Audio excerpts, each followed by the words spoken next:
School के बहुत लोगों ने ओपन किए, वहाँ पर बहुत सारे टीचर्स पढ़ा भी रहे हैं, लेकिन उनको 10 से 15 साल हो गए, कुछ भी पेमेंट वगैरह नहीं दिया जाता। तो फिर क्या ये हमारा मौलिक अधिकार उल्लंघन नहीं है जो समान काम हम करते? चलिए, मैं समझ गया आपकी बात को। प्रदीप राय जी, दोनों सवालों को क्लब करना चाहूंगा मैं। एक तो चाहूंगा हरियाणा वाले पे उनको एक कानूनी सलाह भी दे सकें कि क्या आखिर में संविधान वो क्या कहता है कि क्लास 4 का कर्मचारी काम कर सकता है, नहीं कर सकता। और दूसरा, इनका जो एडेड स्कूल है, सरकारी खर्चे से स्कूल चलता है, पेमेंट भी उससे होता है, बाकी वहाँ प्रशासन जो उनका जो अपना प्रबंधक है उसकी बात।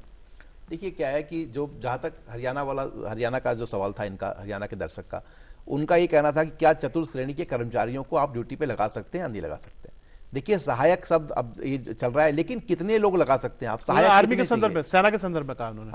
सहायक आजकल पुलिस में भी आ गए, पुलिस के अंदर भी है, बाकी कलेक्टर के पास भी सहायक है जिनको कि आप बदली वर्ड यूज करते हैं। अभी भी कोर्ट के अंदर आप बदली वर्ड यूज करते हैं, आप उनको ये तो नहीं कहते कि साहब ये हमारे सहायक हैं, लेकिन फिर भी ये जरूरी है कि उनसे आप काम क्या लेते हैं, ये ज्यादा जरूरी है। अगर आप उनसे आप अपने पर्सनल मेरे ख्याल से इनका जो सवाल था राकेश जी का वो अलग था। एक तो उनका प्रश्न यही था कि सेना, एक तो ये है कि जो जॉब का नेचर है, हो सकता आर्मी में जो बना था आर्दली, उनको पता था ये काम हमें करने होते हैं। एक ये है कि ऑफिस में चपरासी है वो पद पे, और मान लीजिए उनके अधिकारी उनसे कहते हैं भाई अब शाम को जरा मेरा ये काम है, घर पे वो काम करवा देना। इस तरह का शायद सवाल इस तरह से जुड़ा हुआ। उनका ऑफिस में तो काम ही नहीं है ना। देखिए एक अधिकारी के पास अभी एक सर्वे आया है, मेरे ख्याल से अभी 3 दिन पहले का सर्वे है, जिसको कि दिल्ली पुलिस ने भी कराया है और यूपी पुलिस ने भी कराया है, जो कि BPRD bureau of police research के पास ये सर्वे है, जिसमें कि एक अधिकारी जो आईजी स्तर का है उसने कम से कम एवरेज 46 लोगों को अपने नीचे लगा रखा है अपने घर के काम करने के लिए।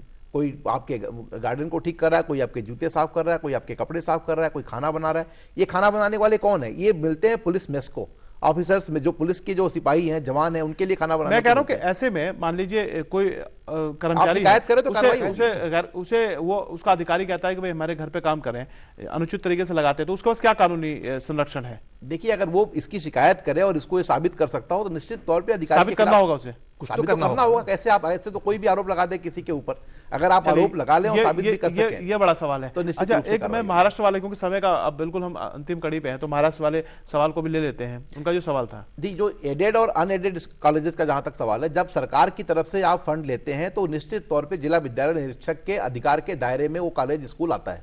आप इस पे कह ही नहीं सकते कि नहीं आता है। वहां भी क्या होता है, मैं एक ऐसा स्कूल जानता हूं कुशीनगर जिले में है, जहां पे 140 अध्यापक हैं और 22 छात्र हैं।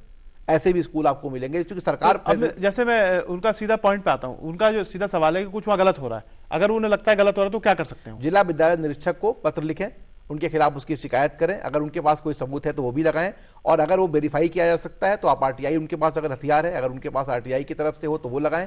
निश्चित तौर पे इस मामलों में कार्रवाई होती ही है, ऐसा नहीं हो सकता कि कार्रवाई नहीं होगी। चलिए, और हाई कोर्ट में भी 226 में अधिकार है उनको, वो जाके कार्रवाई कर सकते हैं, सुप्रीम कोर्ट में भी अधिकार है। तो पहला काम तो पत्र लिखने वाला तो कम से कम आज ही कर दें। बिल्कुल। इसमें मैं सिर्फ एक बात और जोड़ना चाहूंगा प्रदीप जी की,